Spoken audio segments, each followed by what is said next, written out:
지금 전쟁터는 아닙니다. 전쟁이 벌어져서 비행기가 하늘에 왔다 갔다 하고 폭탄이 터지고 미사일이 그렇게 날아가는 현실은 아니지만 지금 지구촌 전체에 코로나19로 인해서 약 60만 명의 사람이 확진자가 되었고 사망자가 2만 7천 명이 넘는다고 하는 통계가 어제 토요일 오전 8시에 미국의 존스 홉킨스 대학의 병원의 발표로 확인할 수가 있었습니다. 하루에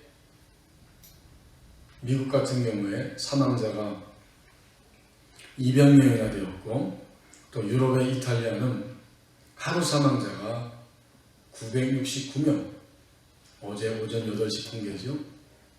1000명 가까운 사람이 죽었습니다. 저는 그 발표를 보면서 지금까지 사망한 사람이 2만 7천 명이 넘었다. 이 지구촌 전체. 그때 우리 법원이가 생각이 났습니다. 말하자면 우리 법원이 전체가 2만 명이 아마 안 될 겁니다. 우리 법원 전체가 사라진 것입니다. 심각합니다. 지난 월요일 저희 친척 가운데 90세가 넘은 한 분이 요양병원에 계시다가 세상을 떠났다는 소식을 들었습니다. 그렇게 많이 아프지 않고 건강했는데 요양병원에서 갑자기 그날 돌아가셨다는 거예요. 수백 명이 죽던 한 사람이 이 땅을 떠나든 죽음은 더 이상 우리가 그 사람을, 그분을 볼 수 없다는 현실입니다. 우리의 시야에서 더 이상 그를 볼 수 없는 것이 죽음의 현실입니다. 그러기에 여전히 우리를 살려두고 계시고 여전히 살 수 있는 이 날들을 주신 하나님 앞에서 우리는 지금 이 시간이 의미가 있고 아주 소중하다는 사실을 다시 한번 실감합니다. 우리에게 주신 이 요한일서 3장 18절 상반절 말씀을 보십시오. 관계성을 확인시켜 줍니다. 이 요한 공동체, 사도 요한을 통해서 교회를 이루고 함께 교제하고 있는 이 요한 공동체, 이 교회는 예수님의 인간 되심과 예수님의 참 하나님 되심을 믿지 못하는 사람들로 인해서 분열이 되는 이런 분열의 고통을 경험하고 있습니다. 그들이 맞이하는 최대의 고통은 현재 같이 믿음 안에서 하나님을 예배하는 자들이 서로를 믿지 못하고 적대시하면서 교회가 분열되는 그런 아픔이었습니다. 바로 그 교회 공동체를 향해서 하나님은 다시 한번 하나님과 그들의 관계성을 확인시켜 줍니다. 인간의 삶은 관계성으로 시작되고 관계성 안에서 유지됩니다. 그렇죠? 우리가 이 땅에 태어나는 순간 우리는 관계성 안으로 들어갔고 일생 동안의 관계성을 가지고 우리의 인생을 살아갑니다. 만약 무엇과의 그리고 누구와의 관계성이 깨어지면 거기에는 두려움이 있고 고통이 있습니다. 하나님께서 사도 요한을 통해서 이 요한교회, 그 교회 공동체를 이뤄가게 하십니다. 하지만 그들은 하나님이 우리의 구원을 위해서 인간의 몸으로 예수 그리스도를 보내셨기에 그분은 참된 인간이시고 하지만 동시에 그분은 본래적으로 하나님이시다. 참 인간이요 참 하나님이신 예수 그리스도를 온전히 믿고 받아들이는 일에 있어서 서로가 생각을 달리하고 믿음을 달리하면서 분열되고 깨어지는 이런 아픔을 경험하게 됩니다. 그것이 요한일서 2장 18절 19절에 나오는 말씀이죠. 거기에 이렇게 기록되어 있습니다. 아이들아, 지금은 마지막 때라. 적그리스도가 오리라는 말을 너희가 들은 것과 같이 지금도 많은 적그리스도가 일어났으니 그러므로 우리가 마지막 때인 줄 아노라. 그들이 우리에게서 나갔으나 우리에게 속하지 아니하였나니 만일 우리에게 속하였더라면 우리와 함께 거하였으려니와 그들이 나간 것은 다 우리에게 속하지 아니함을 나타내려 함이니라. 여기에 계속 강조하는 그런 말씀이 나오죠. 우리에게 나갔다. 우리에게 나간 것은. 그러니까 적어도 사도 요한이 목회하며 섬기며 함께 성도들과 믿음 생활하는 그 교회 공동체 안에 이렇게 믿음으로 인하여 분열되는 고통이 있었다는 사실을 우리는 확인하게 됩니다. 그래서 그들을 향해서 오늘 사도 요한은 나의 자녀들아 라고 부르고 있는 것입니다. 여기 18절 상반절에 자녀들아, 이 말은 나의 아이들아 이런 뜻입니다. 사도 요한이 자기의 교우들을, 나이가 많은 사도 요한이 자기의 성도들을 아버지의 마음을 품고 부르는 겁니다. 어느 날 갑자기 함께 교회 생활하는 사람들이 적이 되고 마침내는 너희와 더 이상 함께 할 수 없다 하고 분열되어서 따로 뛰쳐나간 것입니다. 그렇게 분열의 아픔과 믿음에 대한 그런 고통을 경험하는 자들을 향해서 사도 요한이 나의 아이들아 라고 불렀다는 사실은 오늘 우리를 향해서 부르고 계시는 하나님의 음성입니다. 그들의 고통은 분열의 고통이었고 분열의 고통 때문에 두려움 속에 있었다면 오늘 이 시대의 우리의 고통은 무엇입니까? 그것은 코로나19라고 하는 바이러스 감염증, 거기서 오는 죽음에 대한 두려움, 동시에 지금도 경험하고 있지만 앞으로도 누구나 예측하는 것처럼 경제적으로 이것은 재난이고 몹시 어려워질 것이다.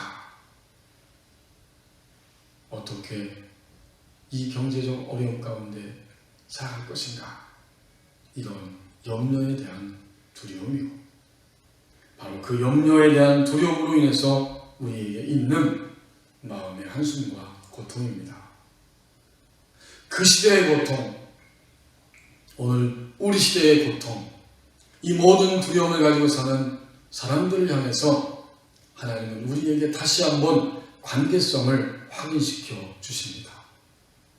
자녀들아, 이것은 나이 많은 사도 요한이 그 애절한 사랑의 마음을 가지고 그 교회 공동체 성도들, 그들을 부르는 음성이면서 하나님 아버지께서 오늘 예배하는 우리, 이 어려운 고통과 두려움의 시대에 사는 우리를 향해서 들려주시는 그런 사랑의 음성입니다. 하나님이 이렇게 하나님 아버지와 우리와의 관계성을 일깨워 주십니다. 데릭 프린스 목사님이 어느 날 야외에서 집회가 있기 때문에 설교하기 위해서 급하게 달려가고 있었을 때 저쪽에서 한 자매가 목사님을 향해 뛰어오다가 서로 부딪힐 뻔했습니다. 그 자매가 말합니다. 오 프린스 목사님, 하나님께서 제가 목사님께 말씀드리기를 원하신다면 만나게 해달라고 기도하고 있었습니다. 그렇습니까? 그러면 이제 이렇게 만났으니 저에게 말씀해 보십시오. 제가 지금 막 설교하러 가는데 시간을 보니까 자매님에게 약 2분의 시간을 할애할 수 있을 것 같습니다. 이 자매가 이야기를 쭉 꺼내고 자신의 이야기를 털어놓고 있습니다. 약 30초 정도 지났을 때 프린스 목사님이 그 자매 말을 가로막고 잠깐만 자매가 무슨 말을 하는지 그 말을 알 것 같습니다. 이제 괜찮습니다. 하나님 앞에 함께 자매님의 문제는 거절감의 문제인데 함께 기도하십시다 하고 그 자리에서 기도를 따라하게 했습니다. 큰 소리로 이렇게 기도하길 원합니다. 즉석에서 기도하고 그 자매는 그 기도를 따라서 합니다. 하나님, 저를 사랑하시는 그 은혜에 감사드립니다. 당신의 아들 예수님을 보내시어 저를 대신해서 죽으시도록 하셨습니다. 예수님으로 하여금 저의 죄를 감당케 하시고 저의 거절을 받아들이게 하시고 저의 죄의 값을 대신에 치르게 하신 은혜를 감사드립니다. 예수님을 통해 제가 하나님께 나감으로 저는 거절당하지 않았습니다. 저는 불필요한 사람이 아니며 제외된 사람이 아닙니다. 진실로 당신은 저를 사랑하십니다. 저는 당신의 자녀이고 당신은 저의 진정한 아버지입니다. 저는 당신의 가족입니다. 저는 우주에서 최고의 가족에 속합니다. 하늘나라가 저의 집입니다. 진실로 저는 하늘나라에 속한 자입니다. 오 하나님 아버지 감사합니다. 감사합니다. 예수님의 이름으로 기도합니다. 아멘. 이렇게 기도하고 급히 자매에게 안녕이라고 말하면서 설교하기 위해서 떠나갔습니다. 약 한 달 정도 지났을 때 그 자매로부터 편지를 받았습니다. 야외에서 목사님과 만났을 때의 그 짧은 2분 동안에 어떤 일들이 일어났는지를 고백하는 이러한 편지의 내용이었습니다. 그 자매가 함께 기도하는 순간 하나님이 그 마음에 있는 근원적인 거절감을 깨끗하게 해결되게 하시고 거절감의 고통에서 벗어나게 하셨다는 것입니다. 그래서 프린스 목사님은 이렇게 다시 한번 강조합니다. 하나님의 가족은 최고의 가족입니다. 하나님의 가족과 비교할 수 있는 가족은 없습니다. 비록 당신이 당신의 가족으로부터 거절감을 당할지라도, 당신의 아버지가 당신을 거절했더라도, 당신의 어머니가 당신과 함께 시간을 보내준 적이 없더라도, 또 당신의 남편이 당신을 사랑해 준 적이 없더라도 하나님께서는 당신을 원하신다는 사실을 마음에 새겨두시기 바랍니다. 하나님께서는 당신을 받아들이시고 당신을 총애하시며 당신에게 특별한 관심을 갖고 계십니다. 하나님께서 이 우주 안에서 행하시는 모든 일은 당신을 위한 일들입니다. 그리고 이렇게 결론 짓습니다. 사도 바울은 최고의 수준의 크리스찬이라고 하기에는 부족함이 많은 고린도 교인들에게 편지하면서 이렇게 말했습니다. 모든 것을 너희를 위하여 하는 것은, 고린도후서 4장 15절 말씀, 하나님께서 하시는 이 모든 일이 다 우리를 위해서 하시는 것이다. 이 사실을 우리가 진정으로 깨닫는 순간 우리는 겸손해집니다. 하나님의 은혜를 이해하게 되면 우리는 자만심을 가지고 살 수가 없게 됩니다. 자녀들아, 오늘 고통이 있는 이 시대 속에서 하나님과의 관계성을 확인시켜 주십니다. 이제 18절 중간절 말씀 보십시오. 사랑할 수 없는 피곤함이 있다고 말씀합니다.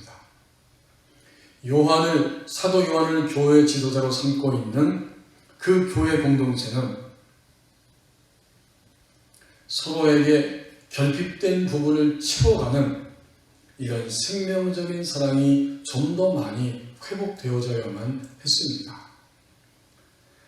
18절 중간절 말씀처럼 말과 혀로 하는 이러한 사랑은 있었지만, 즉 말과 혀, 이것은 대화, 그리고 언어를 의미합니다. 대화와 언어 속에는 사랑의 대화, 사랑의 언어가 서로 주고받고 있는 현실이지만 실제에 있어서는 서로의 결핍을 채워가는 이런 사랑의 모습이 부족하기 때문에 그들은 진정한 사랑을 회복하기 위해서 피곤함 속에 현재 떨어져 있었던 것입니다.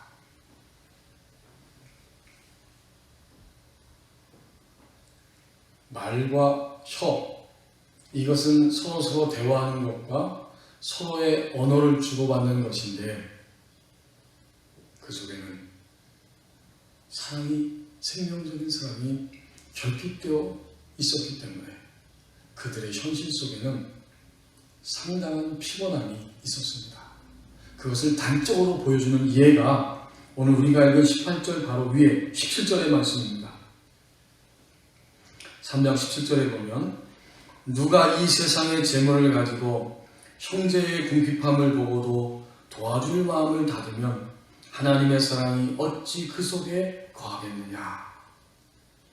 지금 이것은 다른 데서, 미국에서, 유럽에서, 남미나 아프리카에서 일어나는 일이 아니라 바로 우리 법원리 교회 안에서 우리가 살아가고 있는 이 대한민국의 교회 공동체 안에서 일어나고 있는 일들이라는 뜻이죠.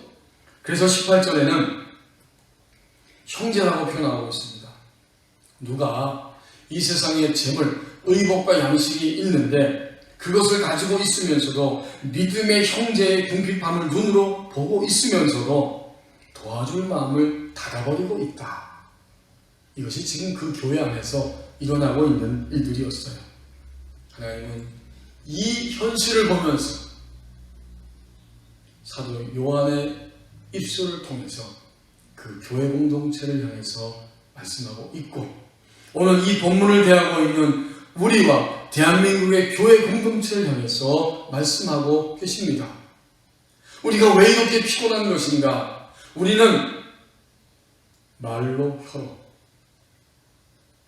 대화 속에서, 언어 속에서 사랑이 들려지고 있지만 진정으로 생명적인 사랑이 나타나지 않기 때문에 서로의 결핍을 채워가는 부분이 적고 그것으로 인해서 우리 안에 피곤함이 있다.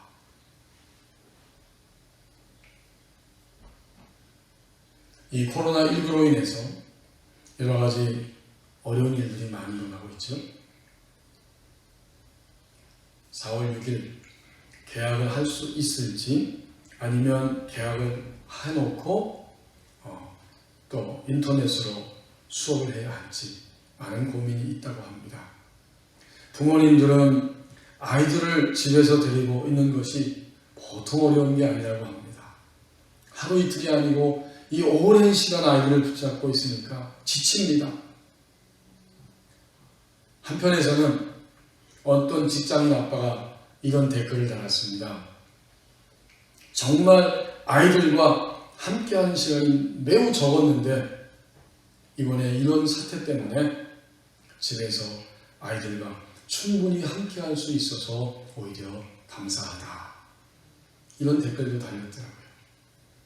근데 저는 살짝 궁금해졌어요.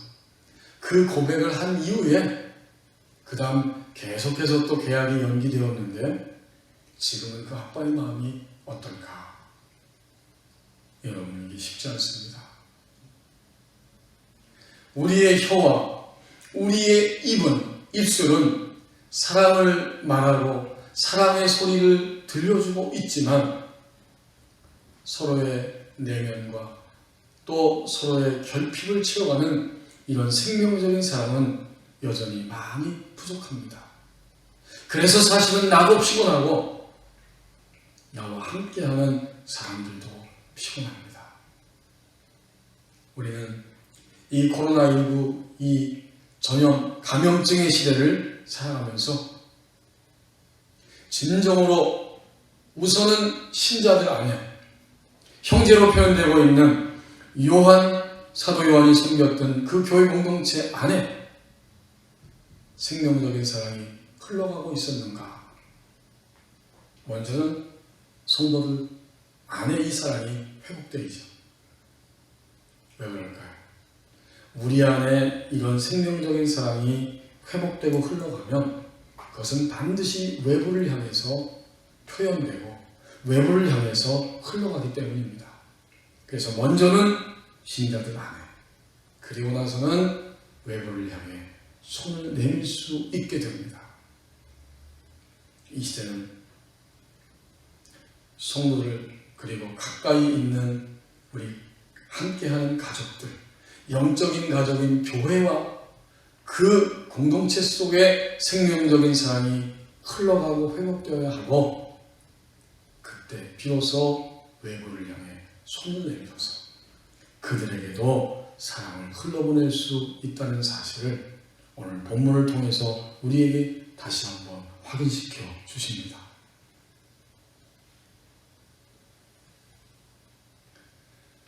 심리학자의 마음을 빌려드립니다. 이런 글을 쓰신 고려대 한성렬 교수님이 한 번은 그 유명한 작가와 함께 식사했던 이야기를 들려준 적이 있습니다. 저녁 식사를 그 부부 동반해서 약속했는데 약속 시간보다 한참 지나서 혼자만 왔습니다. 그 이유를 물어봤더니 그 남편, 그 작가의 대답이 좀 의아한 것이었습니다. 지방에 사시는 부모님이 오래간만에 올라오셔서 일주일 정도 머물기로 예정하시고 아들집을 방문했답니다.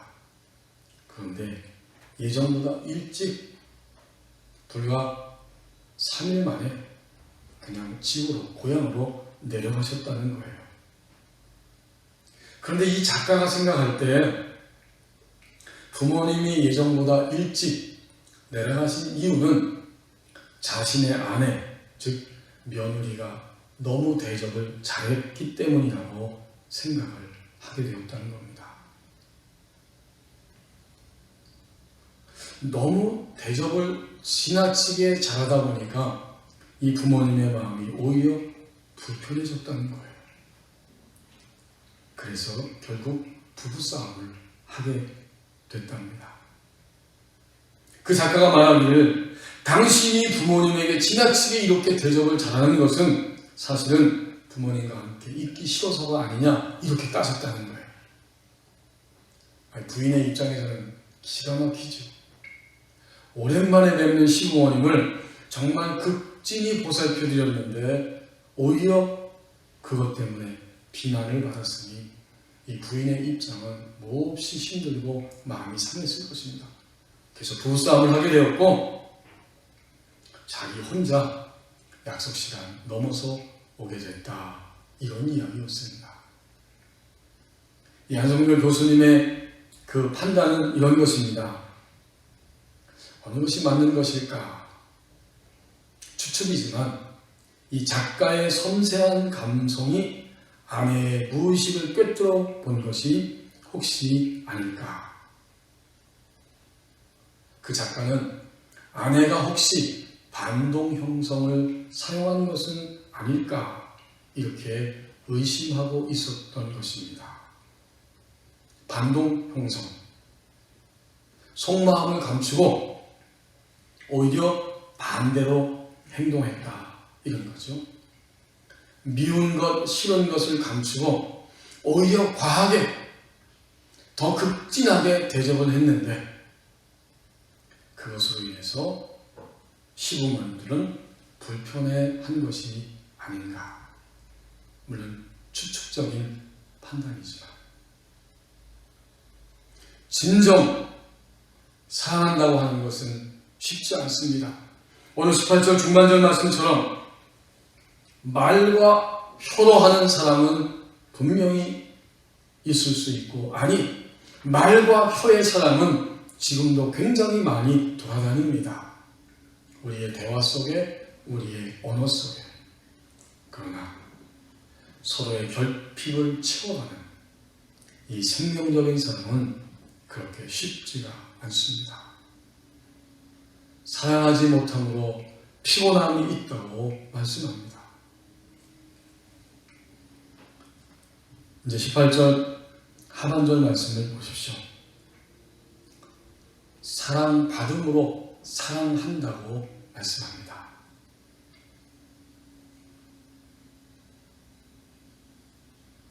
사도 요한을 통해서 이 교회 공동체에게 사랑의 본질을 말씀해 주시고 그 사랑의 본질을 알므로 마침내 사랑하게 된다고 우리에게 깨닫게 합니다. 하나님의 사랑을 받음으로 우리는 그 사랑의 충만함과 그 능력에 의해서 마침내 사랑하는 자리로 가게 됩니다.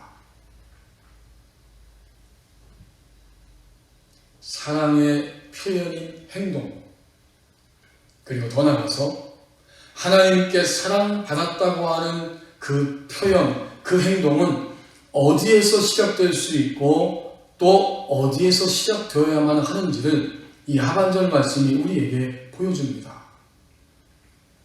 만약 우리 안에 하나님의 사랑이 확인된다면 그 확인된 사랑에 의해서 우리는 사람을 사랑하게 됩니다. 그것을 진실함으로 표현했는데 이 진실함이라고 하는 단어는 진리라고 하는 뜻입니다. 진리적 사랑입니다. 인간은 하나님의 사랑을 확인하고서 매일매일 하나님의 사랑을 확인하고서야 그 사랑의 능력으로 충만해질 수 있고 그 충만한 사랑의 능력으로 드디어 진리적으로 사람을 사랑하게 됩니다. 결국 신자는 누구입니까? 그는 매일매일 끊임없이 하나님의 사랑을 확인하는 자이고 그 사랑 안으로 달려가면서 하나님의 사랑으로 충만해지는 자, 그가 바로 신자입니다. 만약 그렇게 사랑을 확인받고 하나님의 사랑으로 충만해졌다면 그는 드디어 말과 혀가 아니라 진정으로 생명적인 사랑을 하게 되는데 그 사랑은 오늘 이 18절 끝부분에서 진실함으로 나타납니다. 이 진실함, 그것은 진리입니다. 곧 말씀에 의해서 사랑하게 되는 분별력을 가진 사랑입니다. 우리는 분명히 깨닫습니다. 내 힘으로는, 내 감정으로는, 내 의지만 가지고는 사람을 사랑할 수 없습니다. 오히려 하나님의 사랑 안으로 끊임없이 들어가면서 그 사랑을 확인하고 그 사랑의 능력과 충만함이 우리 안에 확인될 때 마침내 우리는 행동으로 표현되고 행동으로 표현되면서 진리를 따라 분별력을 가진 그러한 사랑으로 나타납니다. 이런 뜻이 담겨져 있는 것이 바로 행함과 진실함으로 하자. 바로 그런 의미입니다.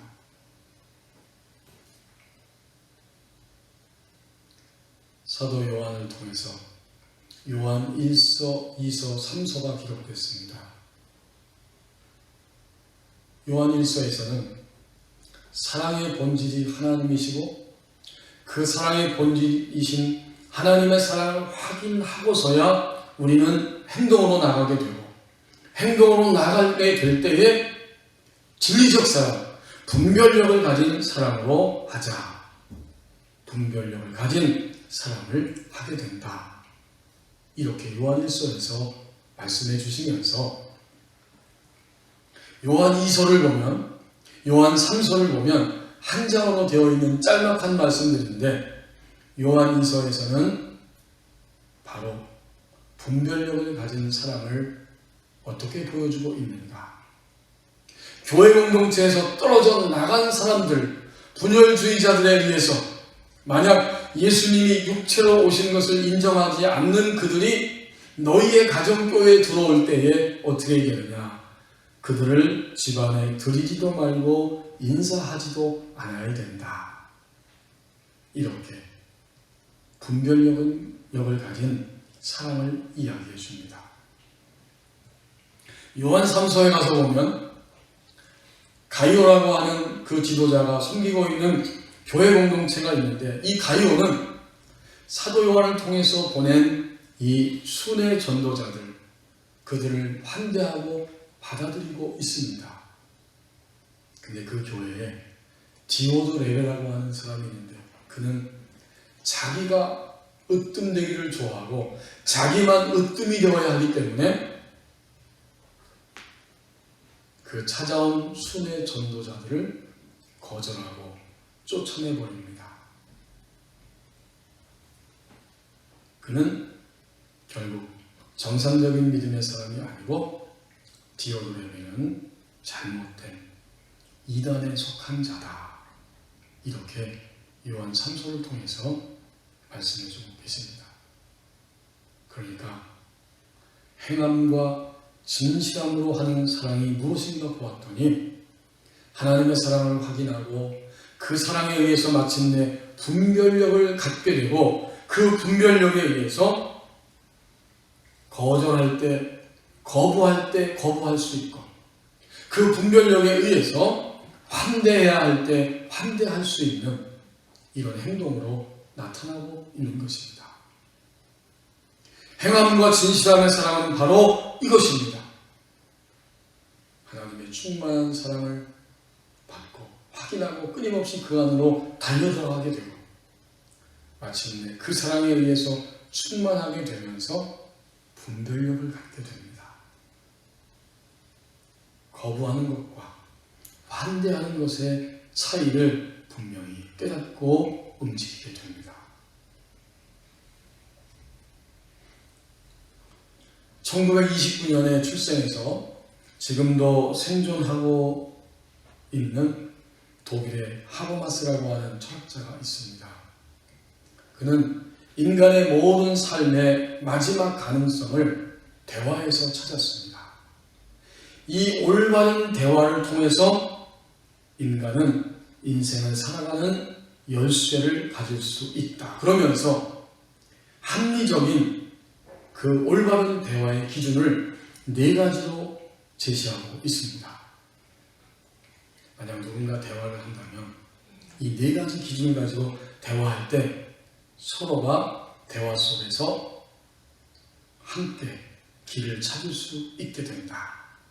첫째는 대화하는 사람들은 올바른 대화의 기준은 서로 무슨 뜻인지 이해할 수 있다. 당연하죠.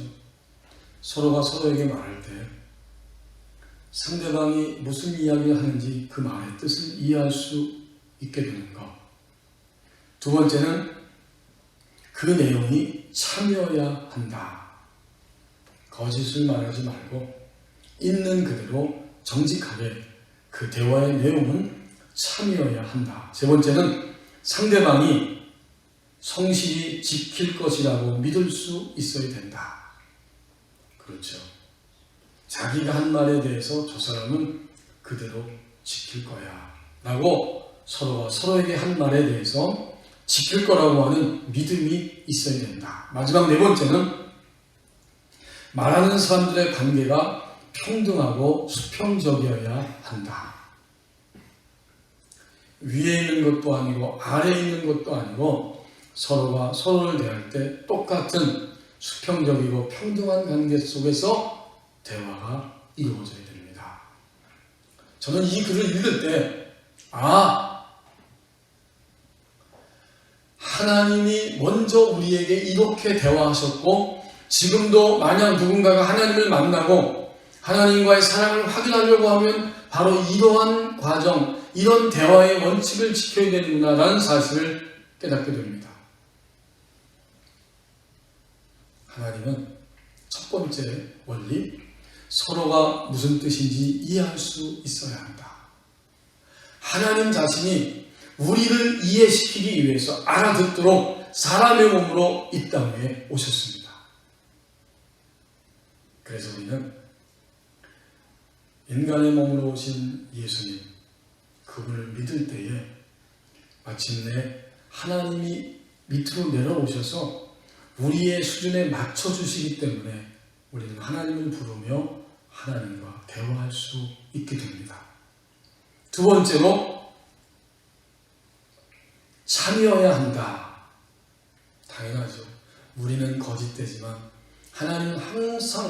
있는 그대로 진실함으로 참으로 우리에게 다가오십니다. 우리가 부패했을 때는 부패했다. 우리가 실망했을 때는 실망하지 말라. 있는 그대로 정직하게 우리에게 다가오십니다. 세 번째는 상대방이 성실히 지킬 것을 믿을 수 있어야 된다. 우리는 지키지 못하더라도 하나님은 언제나 성실하게 하나님의 약속의 말씀을 지키고 계십니다. 마지막 네 번째는 서로와 서로의 관계가 평등하고 수평적이어야 한다.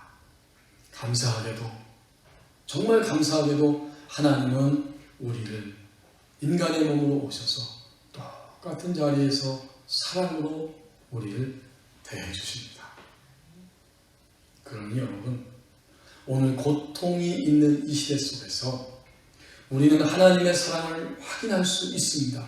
이 네 가지의 원칙을 생각할 때 하나님이야말로 우리에게 그대로 다가오시고 정직하시고 신실하시고 약속의 말씀을 지키시고 언제나 우리와 같은 수준에서 자리에서 우리를 만나주십니다.